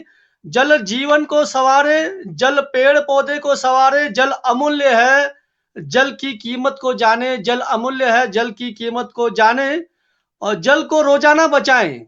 हाँ, जल को रोजाना बचाएं, जल को जरूरत हो उतना ही अपनाएं, जल को जरूरत है हो उतना ही अपनाएं, जल को खुला ना बरसाए। हाँ, जल को खुला ना बरसाए, जल को जरूरत हो, जल जरूरत है सभी पीढ़ियों को। हाँ, जल जरूरत है सभी पीढ़ियों को। जल नल कुआं बावड़ी पोखर है, जल नल कुआं बावड़ी पोखर है, जल धरोहर है, जल संस्कृति है, जल धरोहर है, जल संस्कृति है, जल जोड़ती है रिश्तों को, संबंधों को, जल जोड़ती है रिश्तों को, संबंधों को। जल पर विचार करें, हाँ, जल पर विचार करें, जल बरसात के पानी को इकट्ठा कर संजोए रखें। हाँ, जल बरसात के पानी को इकट्ठा कर संजोए रखें, जल बूंद बूंद कर प्रयोग करें। जल पर अधिकार सब प्राणी का है, हाँ, जल पर अधिकार सब प्राणी का है, जल की जरूरत को सभी समझे, जल बिन कल नहीं और जल बिन जीवन नहीं। ये छोटा सा मेरा कविता था सर, जल पर। आप अति सुंदर, अति सुंदर, क्या बात है। जी बहुत जबरदस्त, आपने छोटे से समय में इतनी बड़ी बात कही। ये देखो, जी आपने जो जल के ऊपर ये जो कविता लिखा ना, बहुत सुंदर कविता लिखा है। जल को ढूंढते हुए तो आज जो हमारे किन्नौर के जितने भी गांव बसे हुए हैं जी, वो सारे के सारे जी जल को ढूंढ ढूंढ करके वहां तक पहुंचे हैं। देखो, आपने जी इतनी सुंदर वो बात कही है। तो आप, जी मेरा आपसे यही निवेदन रहेगा, आप ऐसी कविताएं, मतलब आपके पास तो कविताओं का एक खजाना है। पूरे किन्नौर को नहीं, पूरे हिमाचल को, पूरे देशवासियों को आप करते रहते हैं। ऐसे महान प्रख्यात कवि को मेरा सलाम। सर, आप लोगों का प्यार और आप लोगों का आशीर्वाद के बगैर मैं कुछ नहीं हूं। आप लोगों का प्यार, किन्नौर वासियों का प्यार और हिमाचल का प्यार और भारत का प्यार बना रहे। और धन्यवाद, आपने समय निकाला महोदय। शुभ रात्रि। ओ, शुभ रात्रि। आप दोनों को तथा श्रोताओं को सबको शुभ रात्रि। धन्यवाद। धन्यवाद मैडम जी, आपने भी मंच साझा किया, आपने भी समय निकाला। आप हमारे इस एपिसोड से जुड़े रहे, क्योंकि हरियाली और खुशहाली एपिसोड जो है हमारे किन्नौर और हिमाचल वालों के लिए ही बना है। तो आपका हम बहुत बहुत आभार, धन्यवाद। नमस्कार सर। नमस्कार मैडम जी। नमस्कार, आप दोनों का ये मेरा नमस्कार, सौभाग्य नमस्कार। है, हरियाली और में सदस्य हूँ। तो नमस्कार सर आप दोनों को, और आप लोगों से जी रूबरू होने का मौका मिला। मैं तो अपने आप को सौभाग्य समझती हूँ, और मुझे भी बहुत सारी जानकारियां मिलती रहती है। धन्यवाद सर। Ji, thank you. धन्यवाद, शुभ रात्रि। हमारे साथ जुड़े थे हमारे अतिथि, किन्नौर के माने जाने बागवान, और जो हमारे जिनका परिचय मैंने पहले भी कहा था कि वो एक्स डीसीसी प्रेसिडेंट किन्नौर के रहे हैं, और x member consumer of court के भी रहे, किन्नौर कोर्ट के, और सेक्रेटरी हिमाचल प्रदेश कांग्रेस कमेटी के भी सदस्य रहे हैं। और प्रभारी ठेव विधानसभा के कंस्टिट्यूटी है कांग्रेस से। तो बहुत सारी खूबियां इनके अंदर में, बहुत शांत स्वभाव के हमारे साथ अतिथि जुड़े थे और भगवान हमेशा मुस्कुराते रहते हैं, हमेशा तत्पर एक दूसरे के हेल्प के लिए तैयार रहते हैं। तो इनके साथ मिले और साथ में हमारे साथ रंजना मैडम जी जुड़े थे। तो ये हमारा एपिसोड यहाँ यहीं तक ही था। हम मिलते हैं वीरवार के एपिसोड में। गांव शहर और राजनीति देखना ना भूले, क्योंकि वीरवार के एपिसोड में हम चगांव और उर्नी और पूनंग के जो हमारे जो किलवा के जो नवोदित प्रधान है वो हमारे से परिचर्चा करेंगे इस पेज के द्वारा। वो कुछ हमारे जो कंपनी के प्रति हमारा जो हक हकूक बनता है उसके बारे में हमारे को समझाएंगे, तो जानेंगे उनसे। अब मिलते हैं वीरवार के एपिसोड में। तब तक के लिए मैं राम भगत नेगी किन्नौर से नमस्कार, जय हिंद। आप सबका प्यार यूं ही बना रहे। नमस्कार धन्यवाद। दोस्तों, मैं हूं सूरज अग्रवाल और आप देख रहे हैं आपका प्यारा YouTube channel gardening my passion. So दोस्तों, आज मैं आपको बताने जा रहा हूं कौन से 5 Hello everyone, I am Arkita of Jindal Vidya Mandir School Sholto. Today I am saying about COVID-19 means coronavirus. You all know that last year 2020 the school were closed. Therefore the children are being very loose in studies.